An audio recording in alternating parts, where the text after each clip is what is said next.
Hey there, all you beautiful music nerds. This is Daniel Reed. Wanted to give you a product review of the Shure SE215s compared to the 425s. We've been using the 215s with our Allen and Heath ME1s. I really have nothing to complain about. It sounds really good, only if you get these seated in your ears correctly. If it's just kind of like halfway in, you don't really get any low end. But when you get that earpiece all the way in, it really is a really great sound, especially if you take advantage of the panning feature in your personal monitor mixer. I think that really turns out well, and you can really differentiate between the instruments. I have a lot of guys who play guitar or drums especially, and they love to hear the live sound coming from their amp or from the drums, and they hate using the in-ears. I have grown to love using in-ears. Is the reason that my guitarist and drummer don't like using in-ears, is it because they're just using the 215s? Like, maybe I should buy the 315s and then they would like it? It'd be a better experience for them. The Aaron Pelsu band suggested that the 425s, like the 315s, you're not really going to notice anything, but once you bump up to the 425s, then it's a really big difference, because these have a dual driver for low end and high end, whereas this is just a single driver. So they highly recommended getting a pair of these. Downside is these are 2 to 3 times more expensive. These were $100 new. I got these for, I want to say, like $235 on eBay.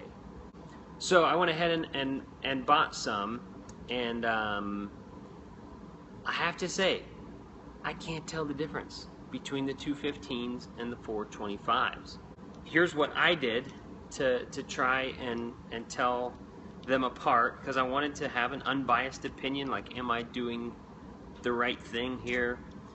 So I took a little 1/8 inch splitter, so that guy goes 1 to 2, there's some volume knobs on here.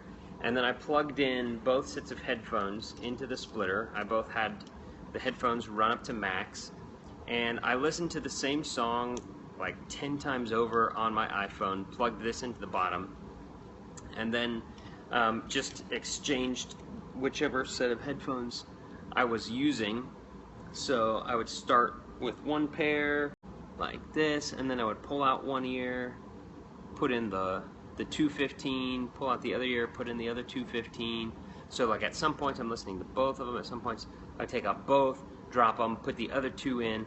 I really couldn't tell a difference between the 215 and the 425. I'd close my eyes and like just pick one at random and put them in, and I really had no preference for the 425 or the 215.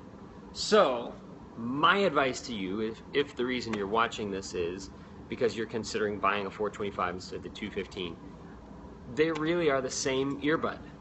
It's really a minor microscopic difference. Perhaps the problem is that I used a cheap little $2 splitter, and so I didn't give these things the full chance. Maybe the difference is that I was using the same type of earpiece. These are slightly different, but basically the same type of earpiece.